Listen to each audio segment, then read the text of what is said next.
Hello and welcome back to another episode of the Full Metal Cast. I do apologize for skipping a week or so there, taking some time off. I've been enjoying the final days of summer here as fall weather is slowly creeping in. It's getting cooler. The mornings are getting darker. I feel more tired throughout the day, yet we persist.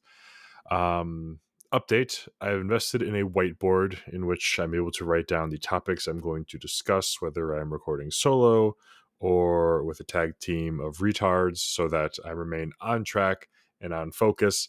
And it's not just unguided, just blubbering for an hour plus, which, is great every now and then, but for every single episode, I understand that that's probably a little draining and not very interesting. So, starting this episode, there's a set list of topics that'll be in front of me at all times, sort of stay on track, and I'll try to stick to that as best as possible. But to kick things off, the latest and greatest drama in the gun sphere: Orion Training Group partnering with whatever the fuck the company was that no one's ever going to remember, to sell Bibles, Cordura wrapped Bibles in multicam Tropic for $80. And the initial reaction was outrage, disgust, just widespread shitting on OTG, even going so far as to attack them for the quality of their training and judging them for being poor at their job of training civilians and law enforcement alike based on their decision to sell Bibles for $80. Now, I have played around with this moral conundrum in my head. I have posed it to several others, family and friends, to get their view on it. And here's where I land. It is nuanced, but in a nutshell, I do believe it's okay for them to do that. Now, it's clearly not for me. I'm not going to buy one. I do think it is stupid. But that being said, because they're not the only place for you to go to buy a Bible, it's fine. If somebody wants to spend that money and if somebody wants that, then they can buy that. I think that's sort of the beauty of the free market. That option is available to them. And if they make money, then it surely was a good idea then.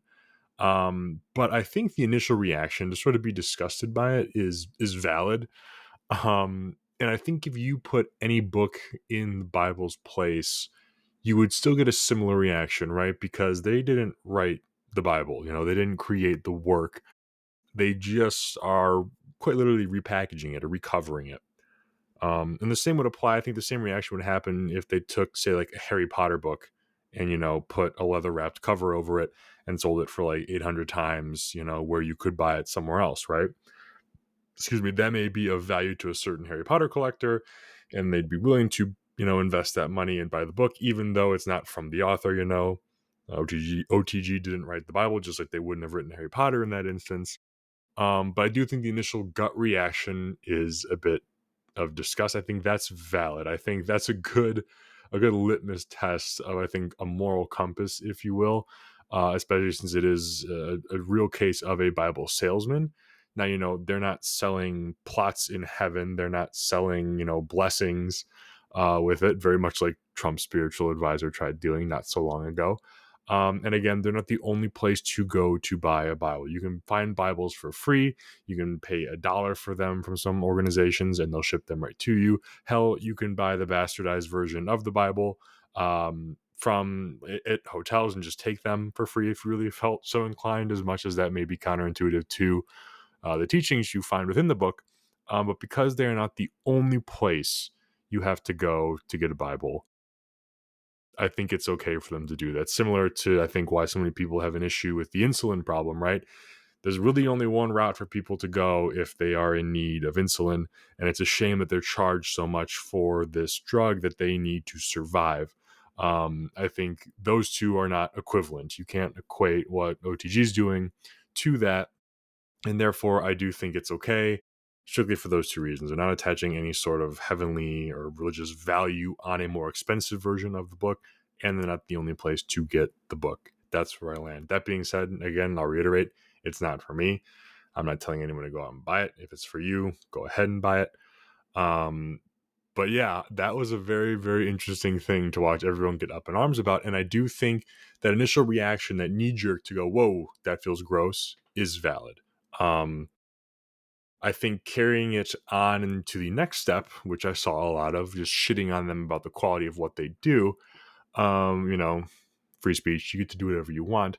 But I saw it from a lot of the usual suspects. One, I'm not going to name this individual because I do like what he does, outside of the shitting and dunking on gun culture that he's been doing lately. And that's the only thing he's really been doing from what I've seen, which kind of sucks because this is an individual who I see put out really quality content, valuable information, and is a guy who just does the work. He just kind of does the shit. He gets down and dirty, in great physical shape, trains like a madman, and tries to put things into practice as much as humanly possible in the field and push others to do so.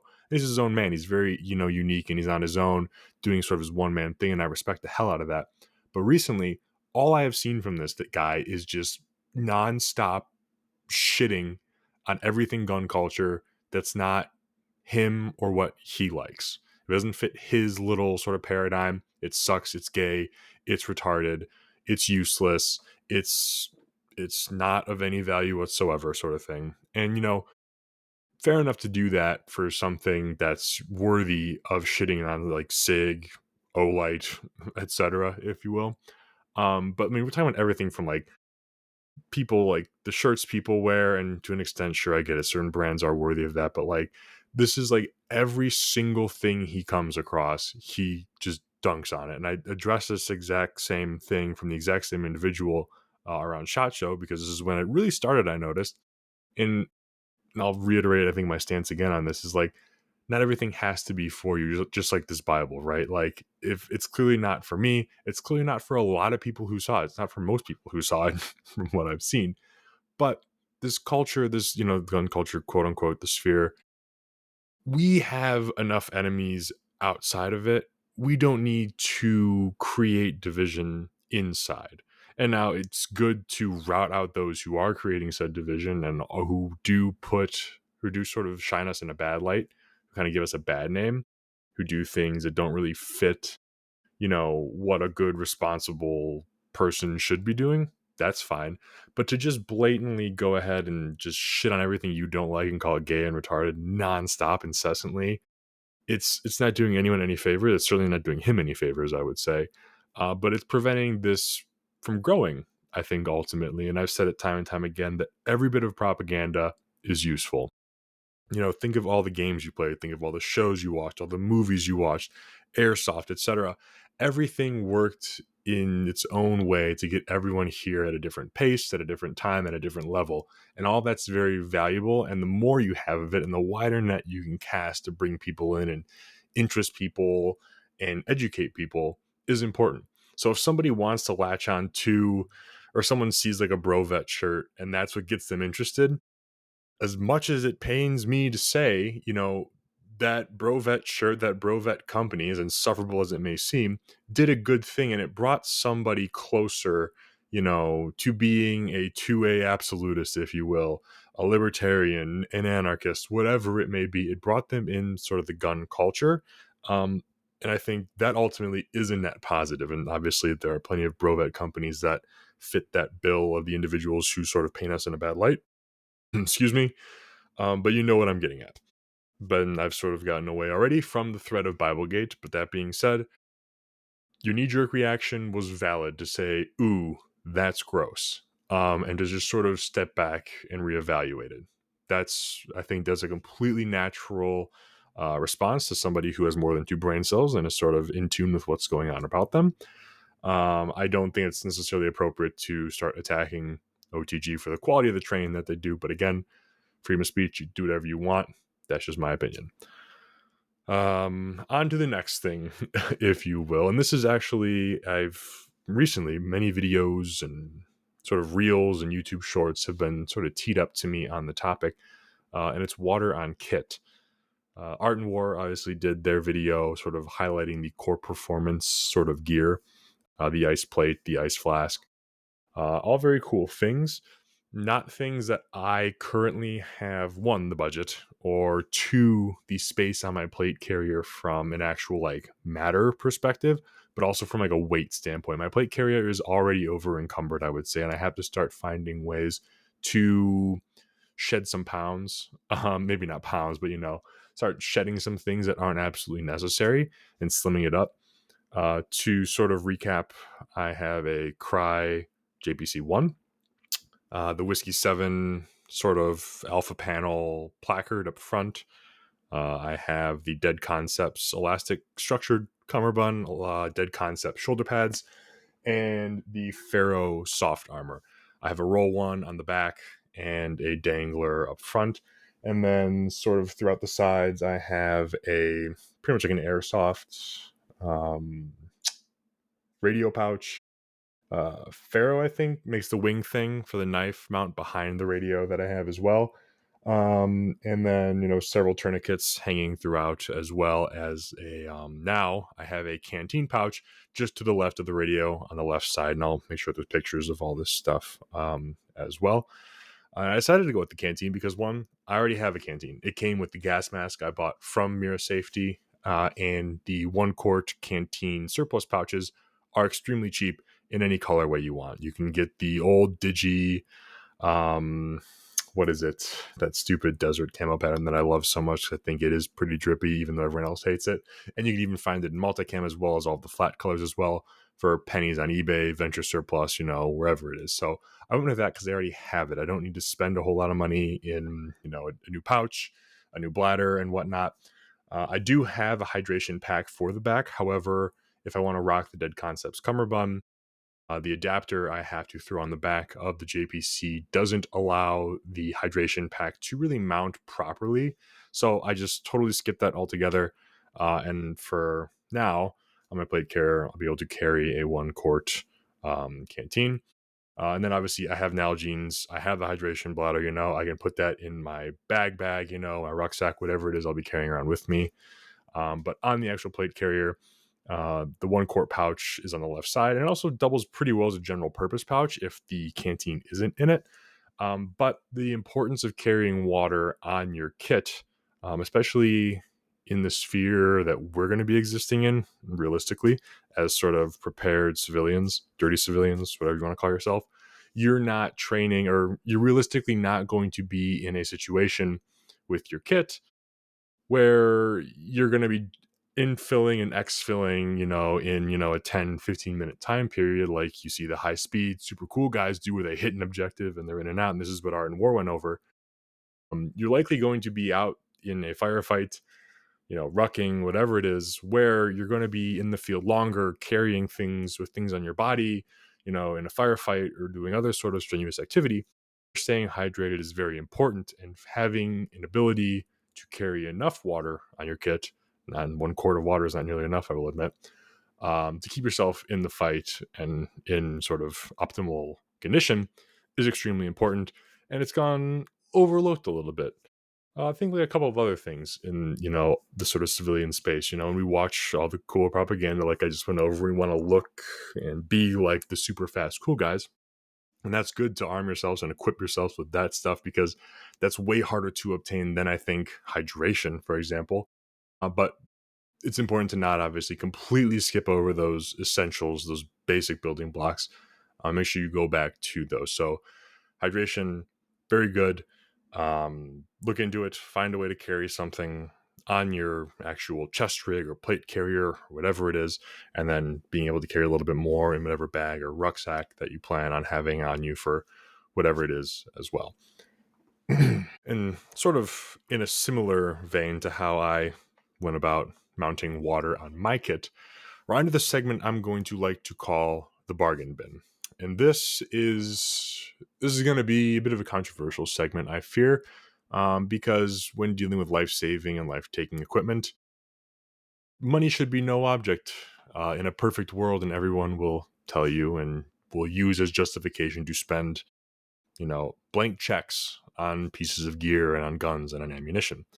And to an extent, I do agree, but, and this is a big but, in every field, in everything in life, diminishing returns is a real thing. cigars, bourbon, wine, food.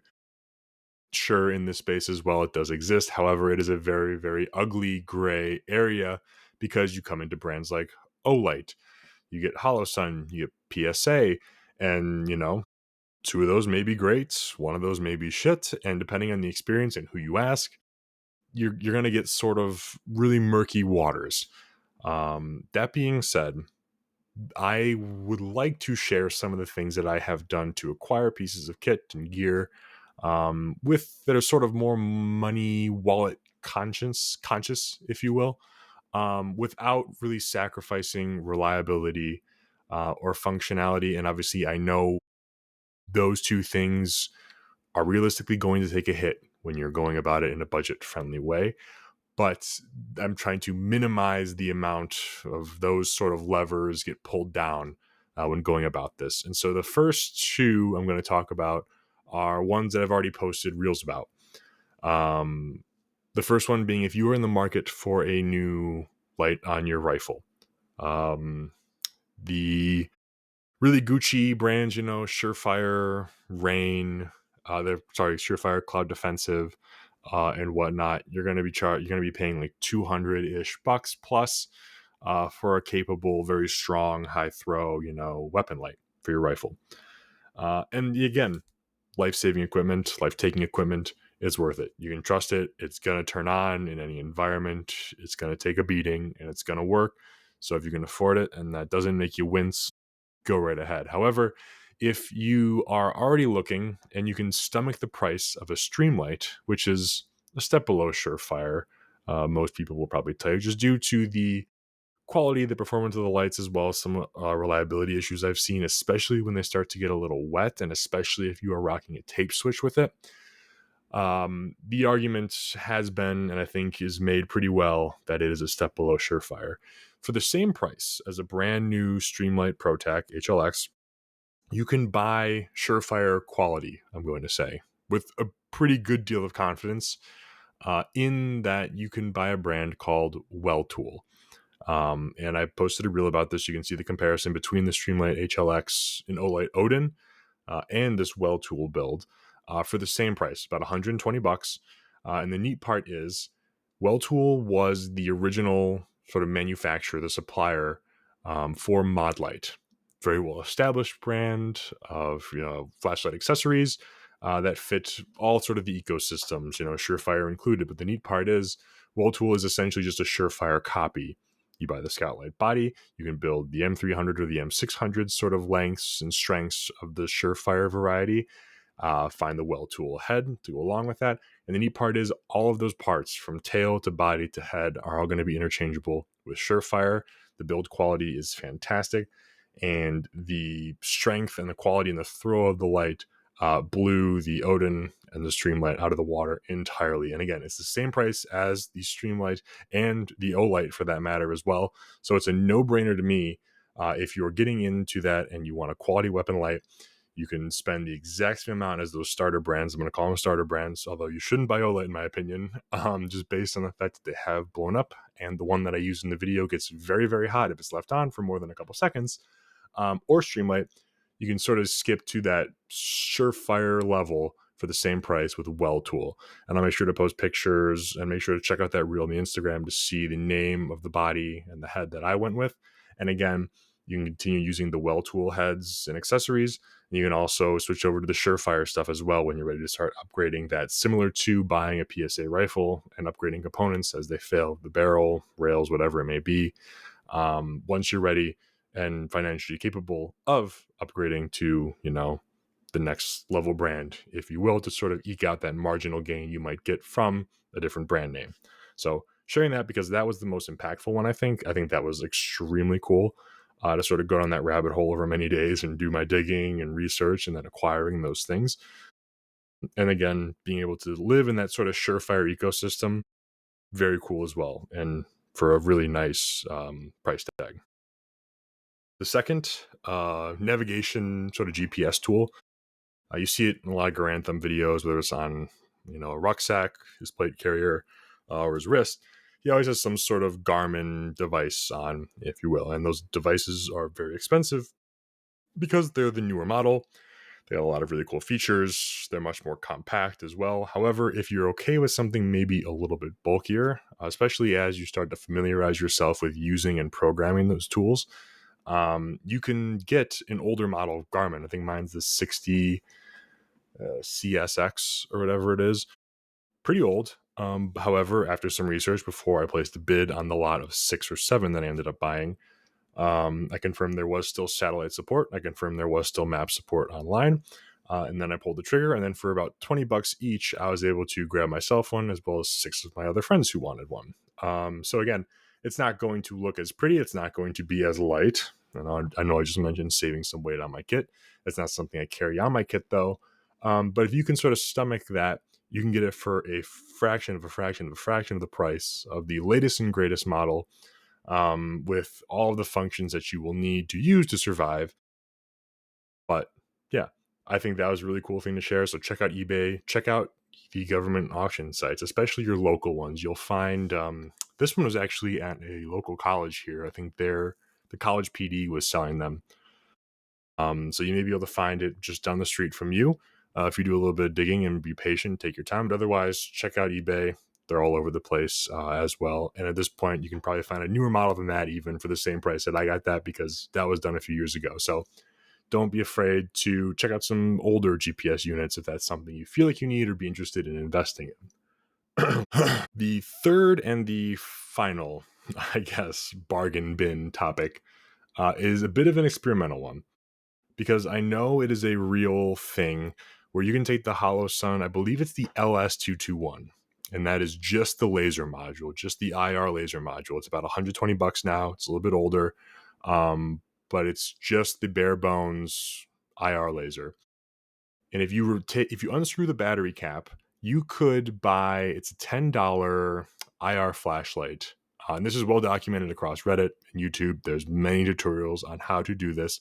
And with some trimmers, you can you unscrew the head of the flashlight, trim some of the threads to match the length of the thread pattern of the battery cap of the HoloSun unit. And if you screw it on to the end of the unit, when you push the fire button on the unit, you will now have a lamb for under $200, because as you press the button, the laser will activate, as well as the IR head you just screwed on to replace the battery cap, because the battery faces outward on that unit, as do most HoloSun units, I'm pretty sure. Now, obviously, this is not very reliable, as that that $10 IR flashlight head will if you see the video, you'll see it sticks out pretty far. Uh, Probably prone to cracking and breaking off, but I mean, it's $10. You can go ahead and replace it. Waterproofing is another very large area of concern. Maybe you go ahead and source some sort of gasket, some O-rings to fit around the threads to sort of prevent any water from leaking into the battery and the housing of the IR head, as well as the HoloSun device. However, I think, and this is something I have to test, I thought I was going to get my hands on a HoloSun unit like that. I have a 321. It's the battery cap isn't the same as the one on the LS. I think we're talking about the LS221. If it's not, I'll make sure I throw a picture up of the one I'm talking about here. But I think you may be able to use the HoloSun Raid heads for that exact mod as well. I think it's still something to be tested. So if somebody wants to test it out and report back, let me know. But I think that removes at least one question mark about the reliability of the IR head. Waterproofing is still a question mark. Obviously, source a gasket to sort of alleviate that. But you can buy a HoloSun Raid, which is their rifle, their weapon light. You can buy an IR bezel for it to sort of make it work as, a Surefire Vampire. It doesn't have the interchangeability of the Surefire Vampires, a switch from white and IR. It's just strictly IR. I think you can just screw that bezel on the end of the battery cap, or the battery sort of compartment of the LS221, and let it ride in place of that $10 one. Again, this is a $20 difference. You get a higher quality bezel, I would imagine, and I don't think it's going to stick out as much either. Obviously, adjust for the waterproofing sort of question mark and issue concern for this, but that might be something to look into. It's something to test as well. Not a permanent solution by any means, but again, I think night vision is one of those things that it makes sense to progress a little slowly into. I've shared this as well. I jumped right in. I bought duals. I had no reason to buy duals at all. I do not use them as much as I really should to sort of justify that investment. I'm very happy I have them. I love to have them. I'm shooting with them a lot more now. But for the first couple years, they sat around. They looked really cool. Took a lot of really cool pictures with them. I lend them out to a bunch of my friends to use them whenever they wanted to for, shoots and videos and whatnot. But it would have made a lot more sense from a financial standpoint. It would have been a lot more responsible of me to have just bought a PVS 14 and then, got familiar with it, broke it, or outgrew it, and then worked to upgrade as well. So I think the same goes for a lot of the IR devices too. The IR devices, as you're starting to learn shooting at night, you don't need to have, the military, the gray market stuff you're going to pay over $1,000 for to start out with. Get used to it, familiarize yourself with it, and then you can sell, as long as it's like decent quality stuff like the house and stuff, you can sell it, make a couple bucks back, and then invest in something higher quality, I think, when you need it or when that stuff finally breaks. That's just my opinion, though. If you can stomach it and you know you're going to use it, then by all means go ahead and blow the dough. But this is just my experience and what I wish I had done. So again, if you're in there and you have a 221, or if you want to try it out, go for it. You can find those on eBay and tax swap for pretty cheap. And then again, brand new on Amazon, you can find the Holosun Raid IR bezel for $30, and let me know if it works. I have a feeling it will work though, just untested. It's strictly a theory at this point. Speaking of night shoots though, HTA Range Day is coming up at the end of September. Me and a bunch of retards from Michigan went last year and had an absolute riot. We're bringing twice as many people this year. And the house has some newcomers as well from outside the group. We have Max and his boy from Dead Concepts joining the team in the Airbnb. We're calling the collab the House of Death. The pillars of the show. The stoic principle I hold about death, and then Dead Concepts only seemed fitting. So we'll be getting together, acting a fool. Will we record? I don't know. I don't like making people do things. I hate even taking pictures and videos of things. I just like enjoying it as things are. So if it makes sense, if it feels natural, and if everyone wants to record, I'll find a way to make it happen. I'll bring all the stuff to do it, but that's happening. If you don't know what HTA Range Day is, look them up on Instagram. It happens once a year for a whole weekend at Ben Franklin Range, where they get some really, really great names in the training space to come out and donate their time and their skills to people like us to train. It's a flat fee you pay. You donate what you can, essentially, and you get access to up to 4 courses for the entire weekend. Or you can opt to take 1 course for an entire weekend. Typically, that 2-day course over the full weekend is a course that has been taught by by who else? We just spoke about them, by OTG. Last year, they ran a 2-day CQB seminar. This year, I'm not sure if they're doing that and a small unit sustainment, or if it is just a small unit sustainment. But again, they'll be out there donating their time and resources and knowledge to people like us, which is very, very cool. Me, I am taking medical. They have medical out there. Let me actually get the names, because it's really worth sort of shouting out the names of the individuals and their companies and the courses that they're teaching. These are just the ones that I am taking. There are others. Check out HTA Range Day on Instagram to see what they're offering and who's showing up. There may still be spots available, so please, by all means, check it out. I'm not paid by them. It's just a really cool thing that they do. I believe they partnered with Deliver Fund to help victims of human trafficking, HTA human trafficking awareness. Every dollar goes to that sort of fund to help that cause. And then Ben Franklin Range obviously lets them use the range too for the whole weekend as well. So it's a really cool effort across many teams, many people. And I'm going to go every single year just because it's an incredible experience. But for me, I'm taking Street Smart Medical for the Prepared Civilian by Matt. And I realize Matt's company name isn't on here, but I'll make sure the post and his company name is listed too. Taking the Vehicle Ballistics Lab by Keystone Tactical. I'm taking a Night Vision and Low Light Skills Clinic by Redline Consulting. And I'm taking Counter Terror Pistol by Joe F from Gray Fighter One. You find them all on Instagram too. But again, you pay low price. I paid only $300 for all four of those classes through the entire weekend. You got to bring your own stuff. Obviously, they don't resupply anything, but $300 for, usually you pay that for one high quality course. So getting four out of a whole weekend is pretty incredible. It's a steal. So we're getting out there. There's like 10 of us in an Airbnb. It's going to be an absolute riot. Hopefully we can film, shoot some stuff out there. Maybe we record, maybe we don't. But very, very excited to get out there, push myself, push my gear, and just hang out with some really, really cool people again. So yeah. And speaking of cool people, this I threw it up on the story just because it was a picture that sort of happened in passing. One of the guys who goes to the gym, he owns a veteran. I don't know. I don't think it's a nonprofit.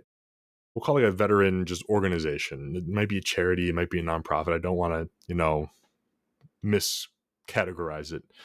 But essentially, he makes sure that veterans are taken care of. He helps provide free jujitsu classes, helps them find resources in the area when they come home, helps to influence politicians to make sure they're doing right by veterans in this state as well. But we had met at an event that he had put on. It was a cigar event. We got to talking. I helped connect him with several individuals that I have met and spoken with sort of in the cigar field that helped me sort of get the humidor thing off the ground. And while we were, going back and forth on that, he hit me up and he went, "Hey, do you have a spare humidor laying around?" I said, "No, but I can whip one up in a day. What do you need it for?" I'd already made him one, so he knows what they're about. He loves them. He shows it whenever he can. And he said, "Well, John Daly's going to be in town for the Live tournament. And he's also going to be promoting his seltzer, so I'm going to try to get one to him if I can." So I said, "Fuck it, take one. If John Daly can hold it, that'd be amazing. Let's see what happens." And so I'm on the tattoo table, Monday or whatever it was a couple weeks ago, and they get a text message come across, and it's John Daly, and in his hands is my humidor. And that's all I got. I didn't get anything else. No, not a better picture, not much of an explanation. Didn't know if he asked any questions, but very cool to see John Daly holding the thing, that I made. And that would make him the second somewhat famous individual who currently owns a humidor of mine. The first being the now disgraced head coach of Michigan State football, Mel Tucker. And if you don't know what happened to him, quite possibly the funniest way to go down. Essentially, he had brought in a woman to consult with the players of the football team um, on the topic of sexual assault, sexual harassment, why it's bad, how to avoid getting caught up in that, what to do, what not to do, etc. That was her thing. She was a victim at one point. Now she's going around providing this service, this seminar, whatever it is. He essentially gets caught sexting her and sending her dick pics and everything, and he's a married guy, but he ends up losing this job at MSU where he's making a record salary. It's a whole thing. He's suing them for wrongful termination. It was just the optics of sending dick pics to the victim of sexual assault and harassment who was just telling your team that's not good, and you're a married man. It was just it's quite the thing. So don't really tout the fact that he has one of them. Obviously, he got one well before that happened, but now John Daly has one. So that's definitely going to be someone that I throw around in passing as holding one of the humidors, because that's pretty cool. Um, and then the last thing I really wanted to talk about in this sort of comeback episode, if you will, because it's been a minute, it happened this last weekend. I went down to see some family in Ohio, and I think it was Sunday. Yeah, Sunday morning, we were just sitting outside in the backyard, doing nothing. There's no phones, we just sat there and we just talked. And we talked about just like things that were happening in the town down there, about families, about people's parents. And it was about nothing, but at the same time, it was everything, which is the exact opposite that I feel that I get when I have conversations with people in passing at coffee shops or, bars or restaurants or whatever. You talk about everything, it seems, but it feels empty. It's the exact opposite. And this sort of porch talk is what I'm going to call it.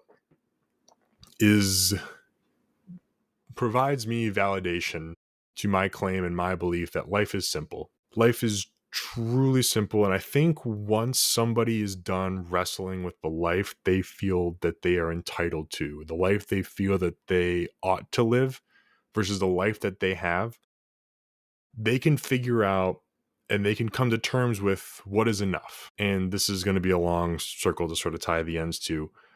I I can see where that is for me now. And I'm not a rich man by any means. I'm not at a point where I feel like I have enough currently. But I feel as though tomorrow, if I had to, and if I had to make some changes really quickly, if I was in a vacuum and by myself, which I'm not, obviously, there are the people I have to like, take care of, I could have enough. I could trim the fat. I could move. I could just be content with enough.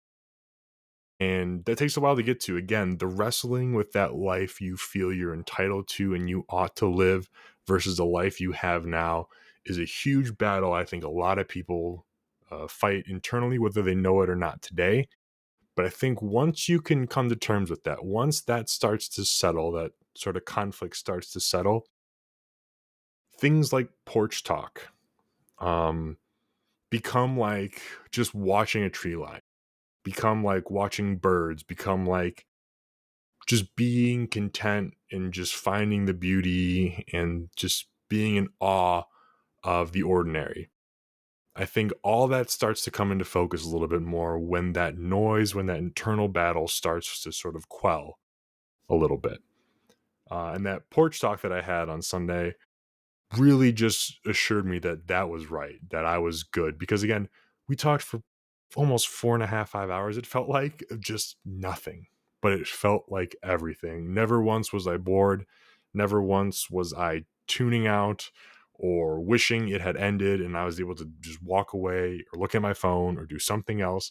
Hell, we were talking about people I had never met or heard of before in my life, but I could tell it was coming from a place that was genuine and heartfelt and meaningful from the person who is talking to me. Just being able to listen and acknowledge and share a little, tidbits back and forth based on experience, on the story that they told that I lived that seemed relevant. It felt just right. It was just a moment in time in a backyard in Ohio with nothing to do on a Sunday that was just amazing. It was incredible. And all of that just, helped me feel assured in my belief that life truly is simple. And most of the times we're just overcomplicating it. Most of the times we're making it harder on ourselves, mentally, physically, whatever it is. And there's no need for that. And it's not an easy thing to do just to say, why am I stressed? Why am I miserable? Just don't be that way, right? I know that's sort of the male solution, but it's much easier said than done, I will admit. But and I did it today during lunch as well, where I noticed we got a little bit of sun between the clouds, and so I ran outside and laid out on my bike in the middle of the work parking lot. Took my quarter zip off, get some sun on my arms, and just closed my eyes. And every now and then I'd open them up, and I just sort of watched the wind in the trees, hear the birds, hear the bugs sort of buzzing, and it was just that moment of stillness and peace and happiness. And I think doing that, obviously, out of an 8-hour workday where I'm doing nothing but staring at a screen, picking up a phone, yelling at somebody over email or Microsoft Teams, it makes all the difference in the world, and it helps the compass pointing true north, I think. Um, all this to say, have more porch talk, you know, and I think I mentioned it earlier. I'm not really comfortable, nor do I enjoy really taking videos or pictures or forcing, myself to record in certain scenarios. I think it's because of this principle. Because you make it less, you diminish its value when you make it performative. And this isn't a new concept that I'm coining. This is why people who make a hobby a job or become influencers end up resenting the very thing they went into business for. You made something that you enjoyed and that you loved about a performance. You made it about making it for somebody else rather than making it for you and enjoying it. And that's something that I really try to keep separate. I don't want to, and I love this space, right? That's why I'm doing this. And I don't think, however much I record it or take pictures of it or share it or talk about it, or put microphones in people's faces, I don't think that's going to diminish how much I love it. But the value received from the conversations, from, the brotherhood, as cheesy as it sounds, a community, as cheesy as it sounds, that I've built and that I share and that I take part in, that I value with the boys that I do here, is something that I don't want to diminish into some performative piece that a handful of people are going to watch and listen to on the internet. And that is what that porch talk wasn't. It was pure, just in the moment happiness, just enjoying someone's company, and just level, like man to man, leveling out and saying, I value your time. I value talking to you and listening to you. Let's just go back and forth for a bit. And there are days where that sounds like an absolute fucking nightmare to me, and you couldn't pay me to sit down and listen to somebody and do it. That's a lot of days during the week. I'm not gonna lie. But got me at the right time, I think, in the morning on a Sunday with nothing else to do, nowhere to go. And it was just the most beautiful thing. So I'll end with, take sort of a mental, checklist. First of all, is water on your kit. Figure that out. And are you going to HTA? Figure that out. And then second, do you currently have, an internal battle going on with yourself? Are you in conflict with the life you feel you ought to live, the life you feel you're entitled to, versus the one you currently have? And if so, how do you resolve that? For the most part, that's going to be the Stoic principle is going to say, look at the hand you're dealt. That's it. The life you have is it. There's nothing else. So make peace with that. Get on with it.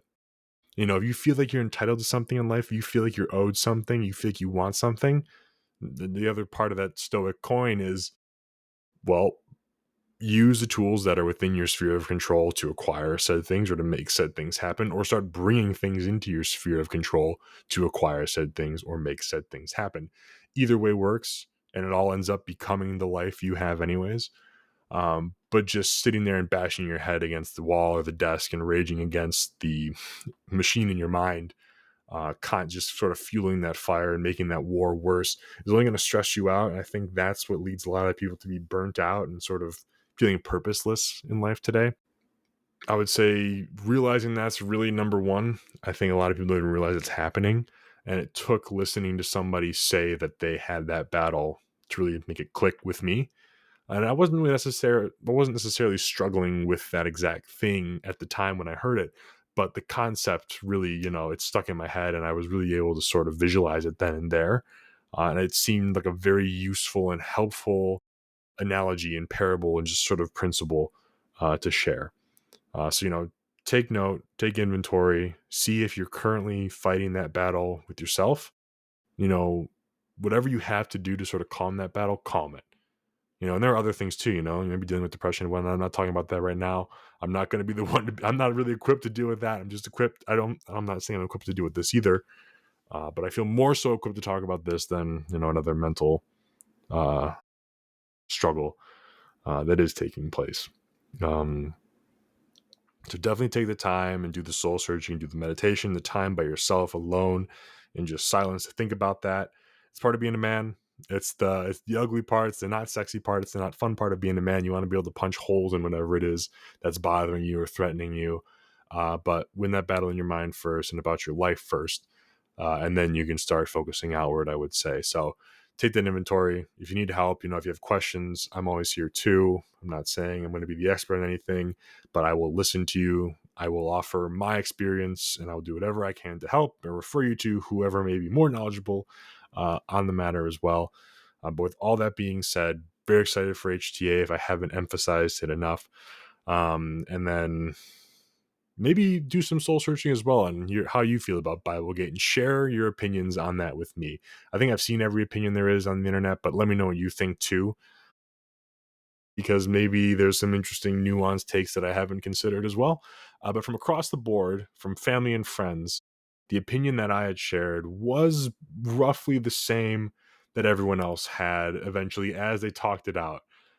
So be sure to let me know on Instagram in the comments, whatever it is. I don't give a shit. But until next time, stay metal. Thank you.